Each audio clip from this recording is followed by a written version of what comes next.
আসসালামু আলাইকুম, আশা করি সবাই ভালো আছেন। আজকে আমাদের থার্মোডাইনামিক্সের ক্লাস 3 মানে 3 নাম্বার ক্লাস। তো থার্ড ক্লাসে আমরা আজকে শিখব হচ্ছে কোয়াজি ইকুইলিব্রিয়াম প্রসেস, তারপর হচ্ছে স্টেডি ফ্লো প্রসেস। কোয়াজি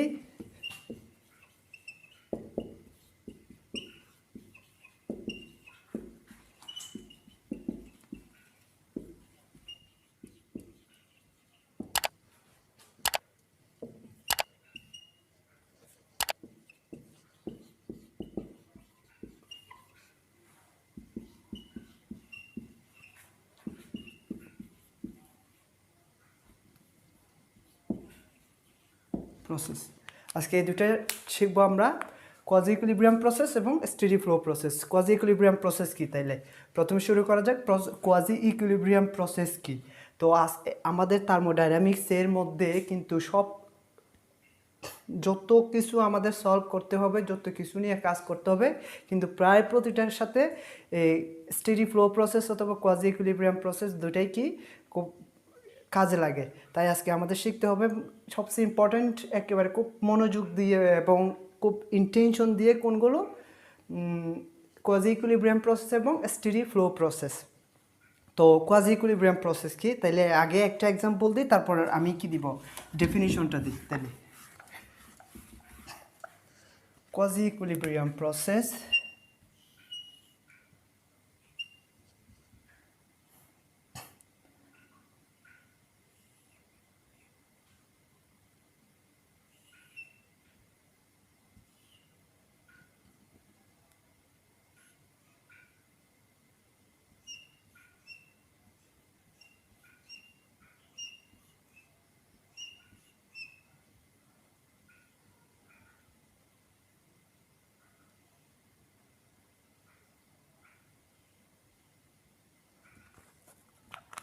হ্যাঁ, যদি এটা একটা সিস্টেম হয় তাহলে দেখেন এই সিস্টেমের মধ্যে, তাহলে এটা যদি একটা পিস্টন হয় বা কোনো কিছু যাই বলেন আপনারা, তাহলে এখানে কি আছে, কিছু গ্যাস আছে বা মানে কিছু ফ্লুইড আছে, যে কোনো গ্যাস হইতে পারে, সমস্যা নেই, গ্যাস ধরি, কারণ কম্প্রেসিবল ইনকম্প্রেসিবল আসতেছি পরে, সমস্যা নেই।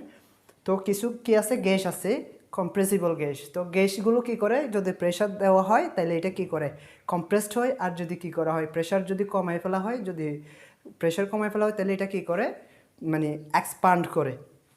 তো এই যে, তাহলে এটা কি, এটা একটা গ্যাস নিয়ে পূর্ণ আছে, তার মানে সেটা হচ্ছে কি কম্প্রেসিবল গ্যাস। তো এখন যদি এই সিস্টেম, এটা কিন্তু একটা সিস্টেম, এই সিস্টেমের মধ্যে যখন আমি কি করব, এই যে এখান থেকে কি করব, এটা যদি এখান থেকে যদি আমি একটা, যেগুলো আছে এগুলো একটা একটা ওয়েট, কিন্তু এটাগুলো একটা কি ওয়েট আছে, ওয়েটগুলো কি করব, আমি এক একটা করে আমি সরাই ফেলবো। তাহলে আমি যদি এখান থেকে দেখেন, এখানে এই পর্যন্ত ভলিউম আছে, তার মানে এখান থেকে আমি কি করব, এইটুকু জায়গায় কি করে ফেলবো, আমি সরাই ফেলবো, মানে একটা একটা আমি ওয়েট কি করে ফেলবো, সরাই ফেলবো। তো সরাই ফেললে কি হয়, এটা পিস্টনটা একটু উপরে উঠবে, তার মানে পিস্টনটা একটু উপরে উঠে যাবে, তার মানে এখানে ভলিউমটা একটু বাড়বে। আবার যদি প্রেশার, তখন কি হবে, প্রেশার কমবে, তার মানে যদি ওয়েট বেশি হয় তাহলে প্রেশার বেশি থাকে, আর যদি ওয়েট কমায় ফেলা হয় তাহলে প্রেশার কমে যায়, তার মানে প্রেশার কমলে আবার কি ভলিউম বাড়ে। তো একটা কমলে একটা বাড়ে, তার মানে এটা দেখেন, আরেকটা সরাই দিলে তারপর আরেকটু উপরে উঠবে, আরেকটা সরাই দিলে আরেকটু উপরে উঠবে, উঠতে উঠতে অনেক উপরে উঠতে উঠতে যতক্ষণ পর্যন্ত একেবারে যখন আমি সরাই ফেলবো তখন ভলিউমটা একেবারে সর্বোচ্চ পর্যায়ে পৌঁছে তা ওই জায়গায় থেকে যাবে। তো একইভাবে এটাকে যদি আমি একটা গ্রাফ আকারে যদি দেখাই, তার মানে যদি এদিক এটা যদি পি হয়, এটা যদি ভি হয়, যদি প্রথমে যেহেতু বেশি যখন ছিল, সম্পূর্ণ সবগুলো ওয়েট যখন উপরে ছিল, তখন কি হবে, প্রেশার মনে করেন P1 এখানে ছিল। তো তখন মনে করেন আমার পয়েন্টটা কোথায় ছিল, এই পয়েন্টটা আমার যদি এখানে থাকে, দেখেন ভলিউমটা যদি V1 এখানে ছিল, তার মানে ভলিউম খুব কম ছিল, প্রথমে ভলিউম খুব কম ছিল, প্রেশার খুব বেশি ছিল, যখন ওয়েটগুলো সবগুলোই ছিল উপরে, তখন সিস্টেমের উপরে, মানে পিস্টনের উপরে যাই বলেন আপনি। তো পিস্টনের উপরে যখন কী ছিল, ওয়েটগুলো সবগুলো ছিল, তখন কিন্তু কী ছিল, ভলিউম সবচেয়ে কম ছিল এবং প্রেশার সবচেয়ে বেশি ছিল, তার মানে প্রেশার P1 একেবারে সর্বোচ্চ উপরে ছিল, তারপর ভলিউম কিন্তু একেবারে কম ছিল। তো আবার দেখেন আমি যদি কি করি, এখন আর একটা সরাই দিছি, যখন একটা সরাই দিছি যখন, তখন প্রেশারটা একটু কমে এখানে এসে গেছে মনে করেন।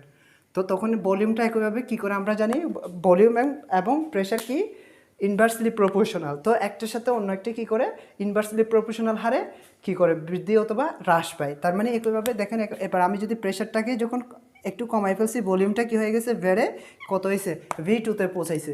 তার মানে একইভাবে আরেকটা কমাবো, তখন আরেকটা কমাইলে প্রেশারটা যদি এখানে আসে, ভলিউমটা বাড়ার পর এখানে V3 হবে।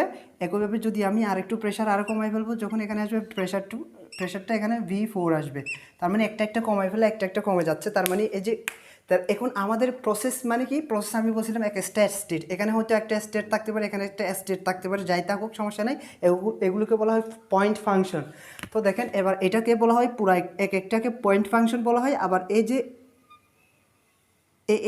যে আমি এটা পুরা একটাকে পাথ ফাংশন এবং পয়েন্ট ফাংশনের মধ্যে দেখেন এখানে দেখেন এই পয়েন্টের মধ্যে আমি আগেই বলছিলাম থার্মোডাইনামিক্স ইকুইলিব্রিয়াম কি, থার্মোডাইনামিক্স ইকুইলিব্রিয়াম বলে কোন সময়টাকে, মানে কোন স্টেটটাকে, কোন সিস্টেমটাকে। আমি আগেই বলেছিলাম থার্মোডাইনামিক্স ইকুইলিব্রিয়াম কি। থার্মোডাইনামিক্স ইকুইলিব্রিয়াম হচ্ছে যখন অন্যান্য সব ইকুইলিব্রিয়ামসগুলো কী করে মেনে চলে থাকে একটা সিস্টেমের মধ্যে, তখন তাকে বলা হয় থার্মোডাইনামিক্স ইকুইলিব্রিয়াম। থার্মোডাইনামিক্স ইকুইলিব্রিয়াম হইতে হলে কতটা ইকুইলিব্রিয়ামস হতে হবে, ফর এক্সাম্পল একটা কী করতে হবে, থার্মাল ইকুইলিব্রিয়াম হইতে হবে, প্রেশার ইকুইলিব্রিয়াম বা মেকানিক্যাল ইকুইলিব্রিয়াম, কেমিক্যাল ইকুইলিব্রিয়াম, এবং আরেকটা হচ্ছে ফেজ ইকুইলিব্রিয়াম। তো চারটে ইকুইলিব্রিয়াম যদি কোনো সিস্টেমের মধ্যে থাকে, তখন সেটাকে বলা হয় কি থার্মোডাইনামিক্স ইকুইলিব্রিয়াম। তো থার্মোডাইনামিক্স ইকুইলিব্রিয়াম, এখন দেখেন এখানে কিন্তু চারটা উপাদানই একইভাবে প্রপার্টিস সবগুলো কিন্তু এই পয়েন্টে যে প্রপার্টিসগুলো ছিল এই পয়েন্টে সেই প্রপার্টিসগুলো ছিল। কিন্তু যদি এই পয়েন্টে যে পরিমাণ প্রপার্টিসগুলো ছিল, প্রপার্টিসগুলো যদি কী থাকে, থার্মোডাইনামিক্স ইকুইলিব্রিয়াম থাকে, এই পয়েন্টেও প্রায় একই থার্মোডাইনামিক্স ইকুইলিব্রিয়ামে থাকবে, এই পয়েন্টেও প্রায় একই থার্মোডাইনামিক্স ইকুইলিব্রিয়ামে থাকবে। তার মানে এখানেও প্রেশার ইকুইলিব্রিয়াম থাকবে, মেকানিক্যাল ইকুইলিব্রিয়াম, প্রেশার ইকুইলিব্রিয়াম একই, তারপর হচ্ছে থার্মাল ইকুইলিব্রিয়াম থাকবে, আবার ফেজ ইকুইলিব্রিয়ামে থাকবে, কেমিক্যাল ইকুইলিব্রিয়ামও থাকবে। এই পয়েন্টেও একই ইকুইলিব্রিয়াম থাকবে, এই পয়েন্টেও একইভাবে চারটে ইকুইলিব্রিয়ামও থাকবে। মানে প্রতিটা পয়েন্টের মধ্যে প্রতিটা ইকুইলিব্রিয়াম যদি কী করে থাকে, তখন সেটাকে বলা হয় থার্মোডাইনামিক্স ইকুইলিব্রিয়াম। এবং থার্মোডাইনামিক্স ইকুইলিব্রিয়াম যেহেতু প্রতিটা পয়েন্টের মধ্যে একই থাকে, একটা সিস্টেমের মধ্যে প্রায় প্রতিটা পয়েন্টের মধ্যে যেহেতু একই থার্মোডাইনামিক্স ইকুইলিব্রিয়াম কি থাকে, বজায় থাকে, তো রিমেন্স করে বা থাকে, সেজন্য এটাকে বলা হয় কি কোয়াজি ইকুইলিব্রিয়াম প্রসেস। তো কোয়াজি ইকুইলিব্রিয়াম প্রসেস কাকে বলা? একটা প্রসেস যেখানে প্রতিটা পয়েন্টের মধ্যে, সিস্টেমের প্রতিটা পয়েন্টসের মধ্যে কী থাকে, প্রায় থার্মোডাইনামিক্স ইকুইলিব্রিয়াম একেবারে থার্মোডাইনামিক্স ইকুইলিব্রিয়ামের পাশেই থাকে, মানে একেবারে ইকুইলিব্রিয়ামেই থাকে। তখন সে সিস্টেম বা সে প্রসেসটাকে, যে প্রসেস, এটা একটা প্রসেস, এই প্রসেসটাকে বলা হয় কি কোয়াজি ইকুইলিব্রিয়াম প্রসেস। তো আমি লিখবো না, লিখলে অনেক সময় লাগবে। তার মানে কোয়াজি ইকুইলিব্রিয়াম প্রসেস কাকে বলা হয়? A process where a system remains, অথবা during a process where a system remains infinitesimally close to the thermodynamics equilibrium at all times. At all times মানে প্রতিটা বিন্দুতে, প্রতিটা সময়ে is known as quasi-equilibrium process. তো quasi-equilibrium process কাকে বলা হয়? যদি কোনো সিস্টেম চলাকালীন সময়ে, যদি তার সিস্টেমটাতে কোনো প্রসেস চলাকালীন সময়ে সিস্টেমের মধ্যে যদি প্রতিটা বিন্দুতে, প্রতিটা সময়ে যদি থার্মোডাইনামিক্স ইকুইলিব্রিয়াম থাকে, তখন সেটাকে বলা হয় কোয়াজি ইকুইলিব্রিয়াম প্রসেস। এটুকু তাহলে হয়তো আপনারা বুঝতে পারছেন। তো তারপর হচ্ছে আমাদের স্টেডি ফ্লো প্রসেস কাকে বলা হয়।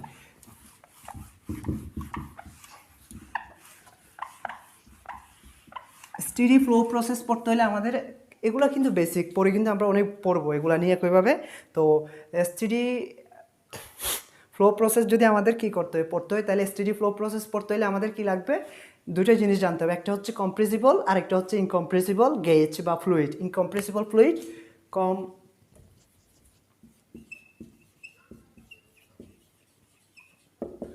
Compressible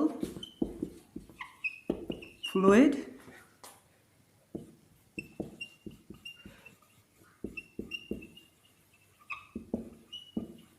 incompressible fluid. তার মানে কম্প্রেসিবল ফ্লুইড কি? যে ফ্লুইডকে কম্প্রেস করলে বা প্রেশার দিলে কি হয়? কম্প্রেসড হয়। এবং যদি প্রেশারটাকে কি করা হয়, সরাই ফেলা হয়, প্রেশারটাকে যদি কি করা হয়, রিমুভ করা হয়, একইভাবে কি করে আগের যে ভলিউম ছিল সে ভলিউমে চলে আসে তখন সেটাকে বলা হয় কি কম্প্রেসিবল ফ্লুইড।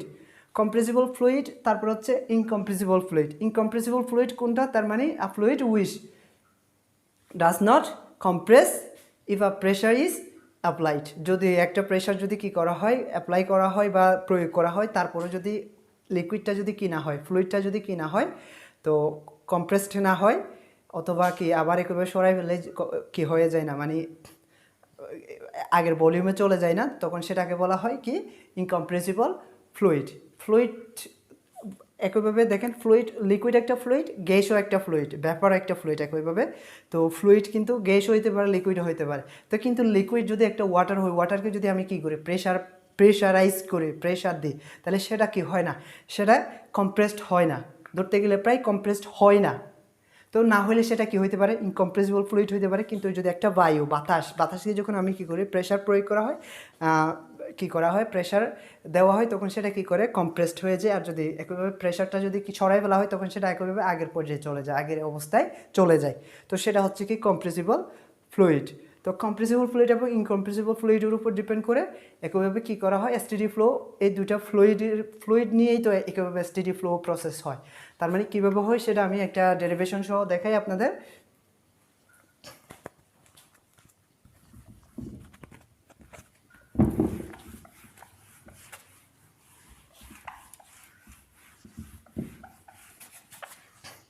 তো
হ্যাঁ দেখেন, তো এখানে হচ্ছে আমাদের যদি এই যে এটাকে যদি কি বলা হয় ইনলেট বা ইনপুট, যে ইনপুট, এটাকে যদি ইনপুট ধরা হয় এটা আউটপুট, তাহলে এটাকে যদি ইনটেক বাল্ব বলা হয়, এটাকে অ্যাডজাস্ট বাল্ব। তার মানে এটা টারবাইনের ক্ষেত্রে হোক বা কম্প্রেসরের ক্ষেত্রে হোক সমস্যা নাই, বা বয়লারের ক্ষেত্রে একই কথা। তার মানে এটা যদি ইনটেক বাল্ব হয়, ওটা যদি অ্যাডজাস্ট বাল্ব হয়, যে এটা কী করে রিলিজ করে দেবে আউটপুট, তাহলে ইনপুট যদি ইনপুট প্রেশার যদি ইনপুট মাস যদি এম হয়, আউটপুট মাসও কি এমই হবে, এম এবং M2 একই হবে, কারণ মাসের কখনো কি হয় না, মাস একই থাকবে, পরিবর্তন হয় না।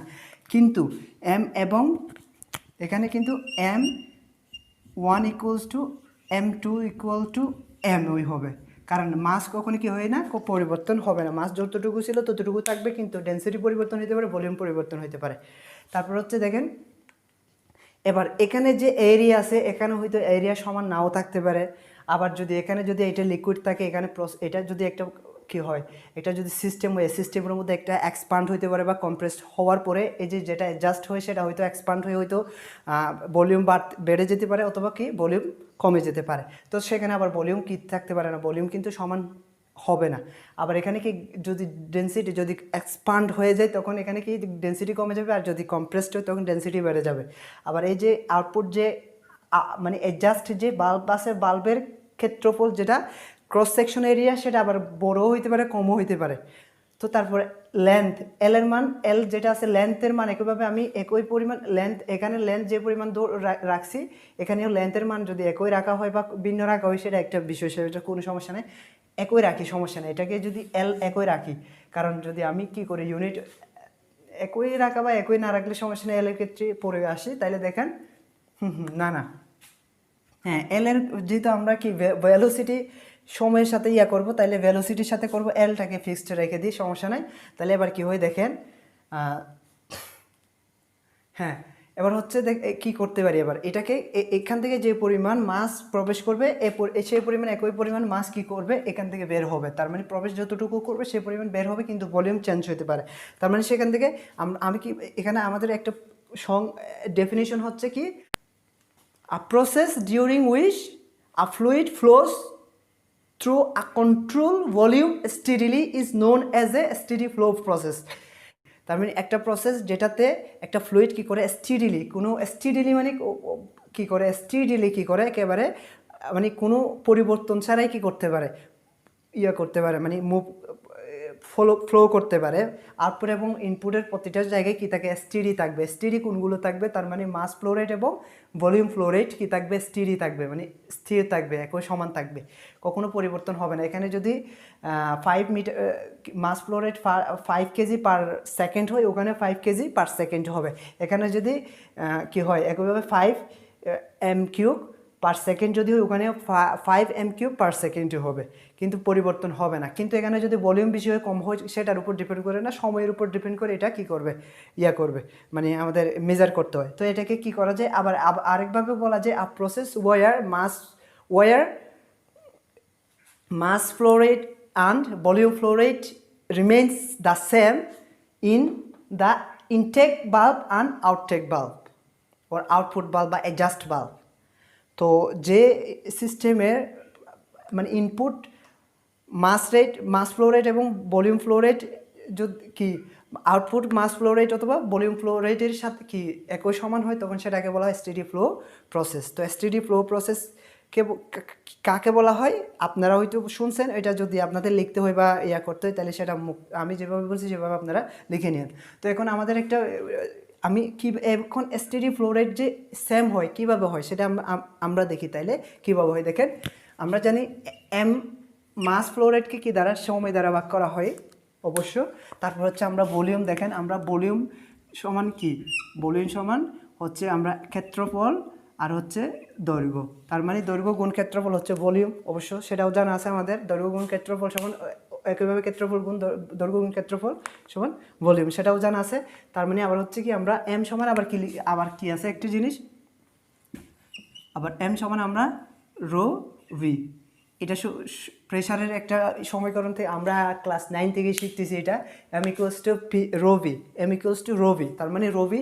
এবার দেখেন ভি এর জায়গায় আবার এ এল বসাই দিই আমি, তার মানে একেবারে এম এর জায়গায় কি বসাইতে পারি, এখন এম এর জায়গায় কি এ এল বসাই দিলে রো এ এল, রো এ এল যদি হয় এটাকে রো এ এল ধরা যায়। তারপর হচ্ছে সময়, একইভাবে সময় দ্বারা ভাগ করে দিচ্ছি আমি।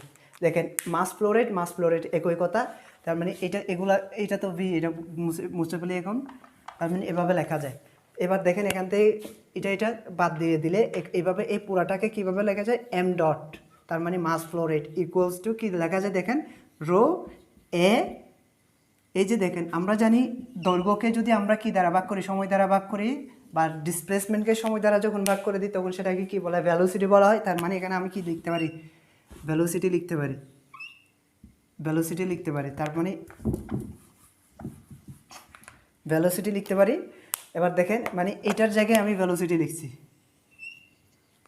এটার জায়গায় ভেলোসিটি লিখছি, মানে এইটা লিখছি।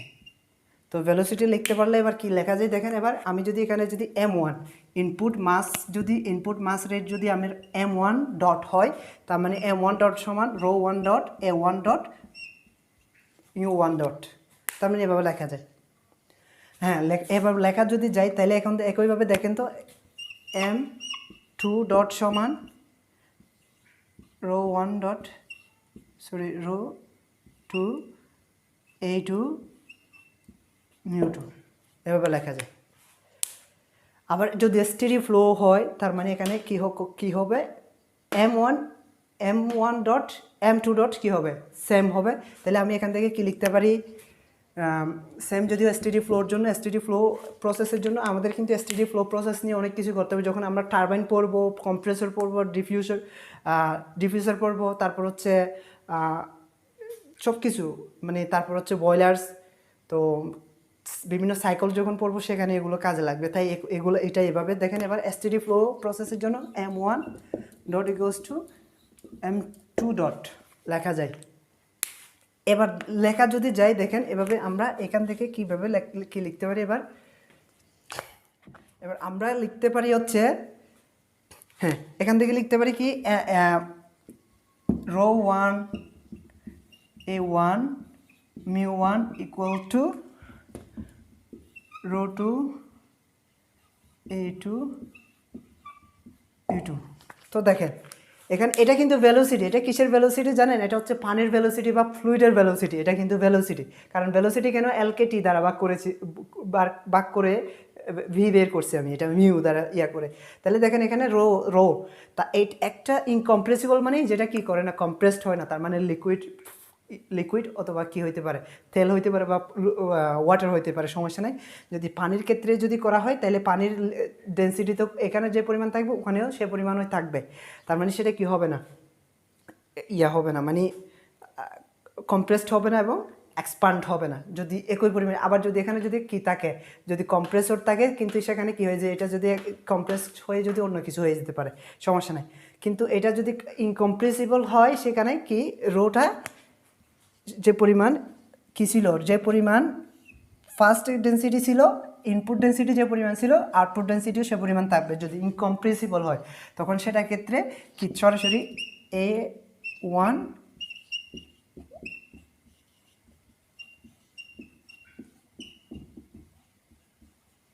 ইনকম্প্রেসিবলের ক্ষেত্রে। তো এবার ইনকম্প্রেসিবলের ক্ষেত্রে হয়ে গেছে। আর যদি কম্প্রেসিবল হয় তখন তো ডেন্সিটি ডিফারেন্ট হইতে পারে।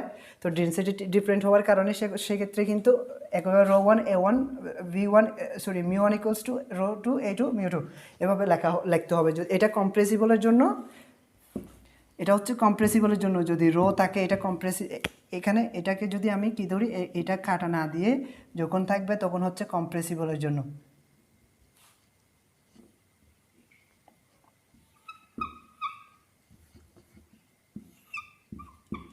এটা কম্প্রেসিবলের জন্য, কম্প্রেসিবল ফ্লুইডের জন্য এটা, আর এটা হচ্ছে ইনকম্প্রেসিবল ফ্লুইডের জন্য।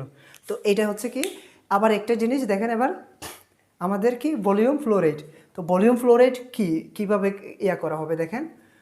ভলিউম ফ্লো রেট যদি হয় তাইলে আমাদের এটা মাস ফ্লো রেট। তো মাস ফ্লো রেট এটা ঠিক আছে, ভলিউম ফ্লো রেট। তো ভলিউম ফ্লো রেট হচ্ছে এটা হচ্ছে ভলিউম ফ্লো রেট। কীভাবে ভলিউম ফ্লো রেট হয় দেখেন। তো আমি আরেকটা কথা বলছিলাম, ভলিউম ফ্লো রেটও কি থাকবে, ইনপুট এবং আউটপুটের মধ্যে কি থাকবে, একই সমানই থাকবে, কি হবে না, পরিবর্তন হবে না। তো ভলিউম ফ্লো রেট হচ্ছে তার মানে A1 μ1 ইকুয়ালস টু A2 μ2। তার মানে এটা কীভাবে ভলিউম ফ্লো রেট দেখেন, A1 L/T লেখা যায় এখান থেকে এটা লেখা যায় L1 একইভাবে, সমস্যা নাই। তারপর হচ্ছে হ্যাঁ আমরা এলটাকে এটা পরিবর্তন হওয়ার মতো করে ধরি, সমস্যা নাই। এটা এভাবে এবার হচ্ছে, কারণ এটা যেহেতু μ1 v1 এর সাথে তারপর হচ্ছে দেখেন A2 L2/T2, কিন্তু T2 এবং এখানে দেখেন এটা T একই সমান, এটা T হবে, এখানে T হবে, সমস্যা নেই। এবার দেখেন এখানে একইভাবে এই যে L2/T এর মান হচ্ছে μ2, একইভাবে L1/T এর মান হচ্ছে গরম বেশি, তারপর হচ্ছে একইভাবে μ1। তো এইটা কি, এবার দেখেন এটাকে আবার ভলিউম, পুরো এটাকে একইভাবে volume V1/T equals to V2/T লেখা যায়। তার মানে ভলিউম ফ্লো রেট কি থাকে, সেম থাকে। তার মানে এটা হচ্ছে ভলিউম ফ্লো রেট। এইভাবে যদি বলে যে ভলিউম ফ্লো রেট কত, যদি কোনো একটা সিস্টেম দিছে, তার মানে স্টেডি ফ্লো দিছে বা একটা টারবাইন দিছে, টারবাইনের ভলিউম ফ্লো রেট কত, মাস ফ্লো রেট কত, এগুলো পরে অনেক ম্যাথমেটিক্যালস অনেক প্রবলেমস আসবে। তো ওগুলোতে আমরা এভাবেই সলভ করতে হবে, এই সূত্রগুলো মনে রাখতে হবে। আর স্টেডি ফ্লো প্রসেস পড়াইতে গিয়ে এগুলো বলতে হয়েছে আমার এত বেশি। আর এখন যেহেতু মোটামুটি একটা সামারি আকারে মোটামুটি সামারি না অবশ্য, মোটামুটি বুঝাইছি, মোটামুটি যতটুকু করার ছিল স্টেডি ফ্লো প্রসেস নিয়ে ততটুকু করে দেখাইছি। আবার পরে আমাদের স্টেডি ফ্লো নিয়ে অনেক বেশি কাজ করতে হবে, অনেক কিছু পড়তে হবে, অনেক কিছু ম্যাথমেটিক্যাল প্রবলেম সলভ করতে হবে। তাই খুব বেশি ইম্পর্টেন্ট কিন্তু। আপনারা হয়তো এগুলো হেও করে বা করে যদি বাদ দিয়ে যান, পরে কিন্তু কিছুই বুঝবেন না, আই এম শিওর। আর আমার কোর্সটা তো আপনারা জানেন, এটা কিন্তু ইউনিভার্সিটিতে যেরকম প্রশ্ন হবে সেগুলোর উপর সেই রকম একেবারে সেভাবে সাজাইছি আমি আমার কোর্সটাকে। তো অবশ্য এটা মানে সবাই যারা আমার মানে আগামী যারা ইঞ্জিনিয়ার্স আছে, যারা কোনো ইঞ্জিনিয়ারিংয়ে ভর্তি হয় নাই, হয়তো তাদের জন্য খুব বেশি উপকারী হবে, কারণ তারা পাবে আমার ইয়াগুলো। আর আমাদের লেভেল যারা আমরা ক্রস করে এসে গেছি, হয়তো তাদের ভাগ্য হবে না দেখার মতো। হ্যাঁ আছে অবশ্যই, ইংলিশে আছে, হিন্দিতে আছে, অনেক ইয়াতে ভিডিওস আছে, সেগুলো দেখতে পারেন অবশ্য, সমস্যা নেই। আর যদি বাংলা যদি বুঝতে যদি বেশি ভালো লাগে, তাহলে আমি তো বাংলাই করতেছি, সমস্যা নেই। অবশ্য আমিও খুব বেসিক কিছু নিয়ে ডিসকাস করি, অন্যরা হয়তো আরও আমার চেয়ে বেশি করে কিনা আমি জানি না অত বেশি। তো আমি ট্রাই করি যতটুকু পারি ততটুকু করার। তো আল্লাহ হাফিজ, আজকে এইটুকু। তো দোয়া করবেন আমার জন্য, আর ভুল হলে ক্ষমা করবেন। আসসালামু আলাইকুম।